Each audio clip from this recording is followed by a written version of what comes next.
ने किया वो घोर आपत्तिजनक है। किसी के भी मान सम्मान को ठेस पहुंचाने का किसी को कोई अधिकार नहीं। सरकारी सेवाएं होती हैं, एक नियम कानून के तहत बंधी होती हैं, दंड देने का भी प्रावधान है, लेकिन किसी को इतना ह्यूमिलिएट करने का कोई किसी को अधिकार नहीं मिल जाता है। तो पुलिस न केवल ये बात पुलिस बल्कि अन्य महकमे में भी थोड़ा बहुत लागू होती है। पुलिस में ज्यादा इसलिए लागू होती है कि वो खाकी का रौब जो होता है वो उसके लिए सभी लोग उसके आगे नतमस्तक हो जाते हैं कि पता नहीं कब क्या हो जाए।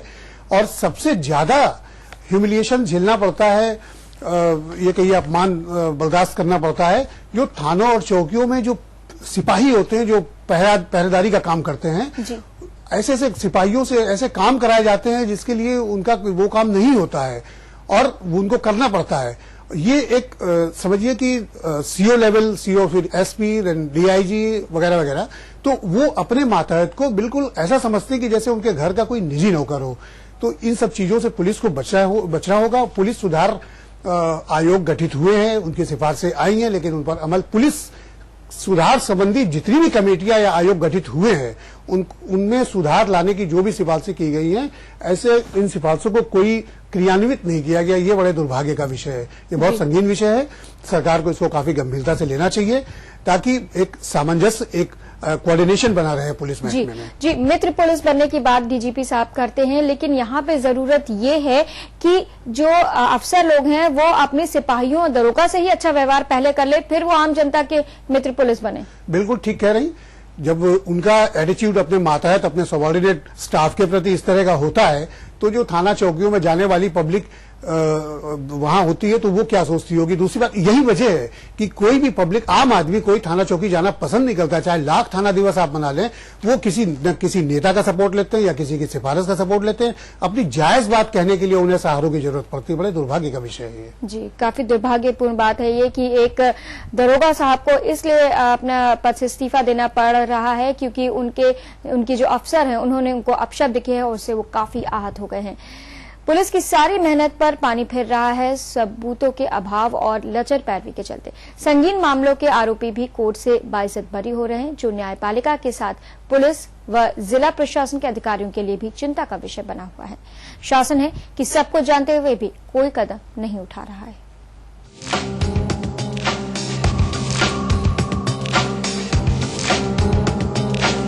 यह है कानपुर का 100 साल पुराना सदर मालखाना। एक हॉल और 2 कोठरियों वाले इस माल खाने में करीब 20,000 मुकदमों से संबंधित बरामद माल जमा है, जिसकी सुरक्षा व देखरेख का जिम्मा पुलिस के एक दरोगा व 2 सिपाहियों पर है। अंग्रेजों के समय के इस माल खाने की दशा किसी से नहीं छिपी है। इसकी जर्जर काया व हालात ने यहां जमा माल को कबाड़ बना दिया है। सुनने में अजीब है लेकिन सच है। 20 साल पहले जमा किया गया तमंचा अब छुरी बन गई है और बरामद चरस मिट्टी में तब्दील हो चुकी है। सील किए गए माल पर मुकदमा संख्या स्पष्ट न होने के कारण न्यायालय में बरामद माल पेश करते समय अक्सर ऐसी चूक हो रही है, जिसका सीधा फायदा मुलजिमों को मिल रहा है। तमाम शिकायतों व गुहार के बावजूद माल खाने का कायाकल्प नहीं हो सका है। अरे पूरी बिल्डिंग गिर रही है, छत चू रही है, जिससे पूरा माल सड़ा जा रहा है और बरसाती डाल रखे हैं फिर भी नहीं बच रहा है और बैठने तक की जगह नहीं है। यहाँ पूरी छत गिर गई है और यहाँ बहुत स्थिति खराब है। और श्रीमान जिलाधिकारी महोदय को प्रत्येक वर्ष 97 से जो है प्रार्थना पत्र दिए जा रहे हैं कि बिल्डिंग गिर रही, पानी चू रहा है, लेकिन इस पर अभी तक कोई कार्रवाई नहीं हुई। पहले सभी थाने से बरामद होने वाले माल सदर माल खाने में जमा किया जाता था। न्यायालय में केस की सुनवाई के दौरान कोर्ट मुहर्रिर यहां से संबंधित माल असलहा लेकर कोर्ट में पेश करते थे, जो आज भी जारी है। लेकिन सिर्फ मुकदमों में थाने से बरामद माल को कोर्ट में मंगाने में लगने वाले समय की बचत के लिए यह व्यवस्था की गई थी। लेकिन माल खाने की भयंकर तस्वीर देखकर अब कोई थानेदार बरामद माल को यहां नहीं जमा करता। माल खाने के रखरखाव का जिम्मा जिला प्रशासन के पास है, लेकिन राजस्व परिषद को मरम्मत के लिए 2.25 लाख का प्रस्ताव भेज जिला प्रशासन ने अपने दायित्वों से मुंह मोड़ लिया है। हम लोग के संज्ञान में ये बात है कि सदर माल खाने की जो कुछ बिल्डिंग और अन्य चीजें हैं उनकी दशा काफी खराब हो गई है और इस संबंध में हम लोगों ने एक प्रोजेक्ट तैयार किया है और उसी प्रोजेक्ट में जो उसकी पूरी बिल्डिंग की मरम्मत और अन्य भी जो चीजें वहाँ पे हैं उसको एक पूरा एक रिनोवेशन वर्क पूरी तरह से हम लोग करने जा रहे हैं। बहुत ही शीघ्र जो है सदर मालखाना जो है आपको बदले हुए रूप में दिखाई देगा। पुलिस अधिकारियों ने पुलिस मुख्यालय इलाहाबाद को करीब 2.25 करोड़ की लागत से बने भवन के निर्माण का प्रस्ताव बनाकर 1 साल पहले भेजा था। यह फाइल फिलहाल धूल खा रही है, जबकि पूर्व में जिला जज तक इस मामले में चिंता जता चुके हैं।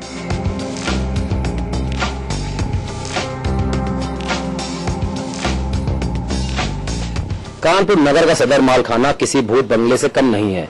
यहाँ के हालात बद से बदतर है। जघन्य अपराधों से संबंधित माल किस तरह सड़ रहा है, यह तमंचा उसकी बानगी भर है, जिसका फायदा न्यायालय में अभियुक्तों को मिल रहा है। जिला प्रशासन है कि वह चेतने का नाम नहीं ले रहा है। के न्यूज के लिए कैमरा पर्सन राजेश जायसवाल के साथ चेतन गुप्ता।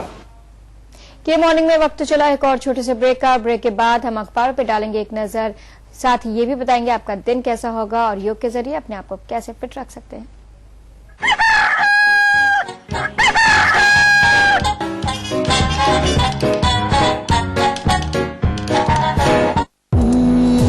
देखो उड़ी वो जुल्फें और बिखरी हवा में खुशबू, मेरे घने लंबे मुलायम बालों का राज अंतर मना का लाइफ है। जेट बनियान सर आइडिया सिर्फ जेट, ये त्वचा की सुरक्षा का मामला है। मैं पहनता हूँ जेट, अब बेचूंगा भी ओनली जेट। हाँ बनियान बोले तो jet. Sukhmani announces flat 50% discount on gents, ladies and kids wear.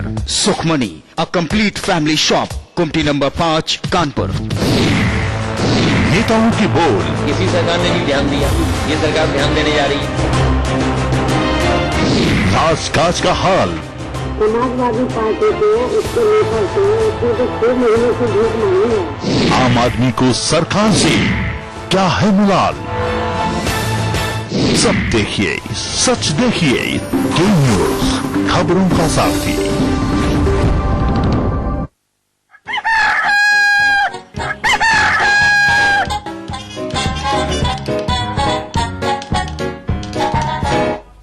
Break के बाद के मॉर्निंग में आपका स्वागत है। भीषण गर्मी में जहां बिजली कटौती प्रदेशवासियों को रुला रही है, बिजली की कमी के चलते बिजली के दामों में बढ़ोतरी की जा रही है। वहीं रायबरेली के सरकारी दफ्तरों में इसी बिजली की बर्बादी की जा रही है। बिजली की समस्या को देखते हुए के न्यूज के संवाददाता ने जब इसकी पड़ताल की तो क्या कुछ सामने आया, आइए आपको दिखाते हैं। सरकारी दफ्तरों में बिजली की किस तरह बर्बादी की जा रही है, आइए हम आपको दिखाते हैं। सबसे पहले आपको लेकर चलते हैं बेसिक शिक्षा विभाग के कार्यालय में, जहां लेखाधिकारी मनोज कुमार अपनी सीट पर नहीं हैं। साहब कहां हैं, इसके बारे में किसी को कुछ नहीं पता। पूरा रूम खाली पड़ा है, लेकिन फिर भी उनके कमरे में एसी और पंखा पता नहीं किसके लिए चल रहा है। कुछ ऐसा ही नजारा जिला समाज कल्याण विभाग का भी है, जहां कर्मचारी और अधिकारी तो अपनी सीटों से गायब हैं, लेकिन कूलर और पंखे खाली पड़ी कुर्सियों और मेजों को ठंडक पहुंचा रहे हैं। बिजली की यह बर्बादी सिर्फ 2 ही विभागों तक सीमित नहीं है। जिला पूर्ति विभाग का भी हाल कुछ ऐसा ही है, जहां जिला पूर्ति अधिकारी राम शरण राम पूरे रूम में कहीं दिखाई तो नहीं दे रहे, फिर भी उनके रूम का कूलर, पंखा, लाइट्स चालू है। वहीं इनके विभाग के कर्मचारी भी अपनी सीटों पर नहीं है, लेकिन फिर भी पंखे और लाइट्स ऑन है। अब आइए आपको एक और सरकारी दफ्तर में लेकर चलते हैं। ये है जिला पंचायत राज अधिकारी डॉक्टर SK यादव का कमरा। यहाँ भी वही हाल है। आप साफ देख सकते हैं कि काफी बिजली खाने वाला एसी ऑन है, लेकिन यादव साहब कहाँ हैं, इसका किसी को पता नहीं।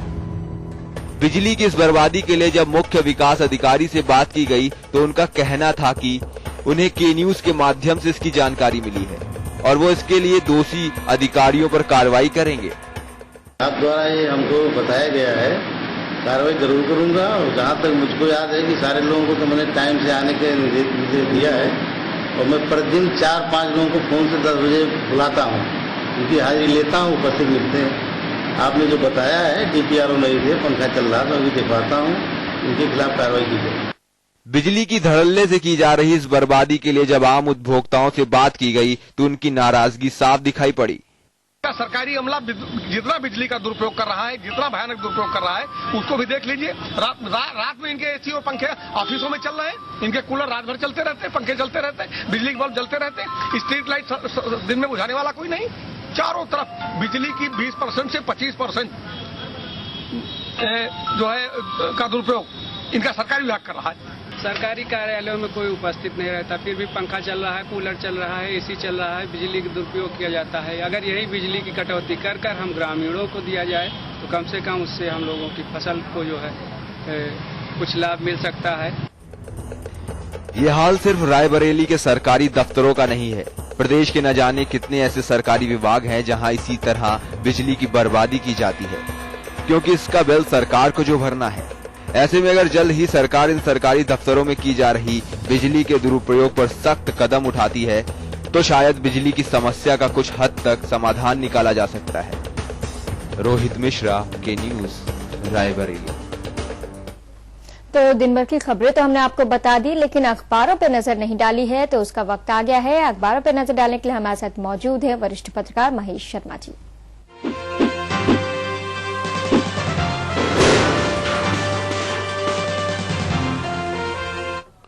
के न्यूज अखबारी नजरिया में आपका स्वागत है। सबसे पहले हम बात करेंगे दैनिक जागरण अखबार की। दैनिक जागरण ने अपनी लीड न्यूज 15 दिन में सुधार देता सूबा, यह मुलायम सिंह के हवाले से एक बयान को लीड बनाया है। और दूसरी खबर उन्होंने खामोश हो गई निःशब्द की नायिका जिया खान, एक अभिनेत्री ने आत्महत्या की, उसके बारे में। और तीसरी खबर जो महत्वपूर्ण जिसको बताया है और काफी महत्व दिया है, वो विधानमंडल में पेश होगी निमेश आयोग की रिपोर्ट। ये वही रिपोर्ट है जो कचहरी ब्लास्ट में जो आतंकी तथाकथित यानी आरोपी पकड़े गए थे, उन पर काफी हंगामा हुआ था, तो मायावती सरकार ने ये आयोग गठित किया था। उसकी रिपोर्ट विधानसभा पटल पर रखी जाएगी। और एक खबर जागरण ने महत्वपूर्ण ढंग से उसको फ्लैश किया है कि आतंकी खेल जो फिक्सिंग, स्पॉट फिक्सिंग के पीछे रहा है, उसमें दाऊद के इशारे पर काम करते थे श्रीचंद चंदेला, उनके नाम दिए हैं। और CIC यानी चीफ इंफॉर्मेशन कमिश्नर, जिन्होंने पॉलिटिकल पार्टीज को अपने दायरे में लाने का जजमेंट दिया है, तो उसको भी बनाया, जिसमें सारी पार्टियों ने उसको नामंजूर किया है। अगर हम चर्चा करते हैं अमर उजाला अखबार की, तो अमर उजाला ने एक अच्छी खबर फ्लैश की है, उसको लीड बनाया है कि लोकायुक्त ने अब सपा सरकार के विधायकों और मंत्रियों पर शिकंजा कसा जो गलत काम कर रहे हैं। मंत्री मनोज पांडे सहित 4 सपा विधायकों को तलब किया गया है। इन्होंने एक फर्जी संस्था के नाम, जो विधायक निधि से जो काम दिए जाते हैं, उनको काम सौंपा है। इसके पीछे निश्चित तौर पे कुछ कमीशनबाजी का खेल होगा। और किसी की शिकायत पर लोकायुक्त ने इसे संज्ञान में लिया और DRDA के स्टाफ को और इन संबंधित विधायकों को भी उन्होंने तलब किया है। अमर उजाला ने टॉप जो खबर एक बनाई है लीड से ऊपर, वो टैंकर ने मां बेटे को रौंदा जमकर बवाल। जिया खान को भी अमर उजाला ने पहले पन्ने पे लिया और मुलायम सिंह को भी लिया है कि जिन्होंने 15 दिन में सूबे को ठीक करने की बात कही है। अब अगर बात करते हैं हम हिंदुस्तान अखबार की, तो हिंदुस्तान अखबार ने पुलिस भर्ती की राह खुली को लीड बनाया है। इसमें लगभग भारी संख्या में, हजारों की संख्या में पुलिस विभाग में भर्तियां होने का रास्ता खुल गया है। और 62 साल में रिटायर होंगे प्रदेश के प्राइमरी शिक्षक, जिनकी संख्या 1,81,000 से भी अधिक बताई जाती है। इनके लिए खुशखबरी है कि इन्हें चलो 2 साल और काम करने का मौका मिला। हिंदुस्तान ने RTI के खिलाफ एकजुट हुई पार्टियों को भी एक प्रमुखता से छापा है।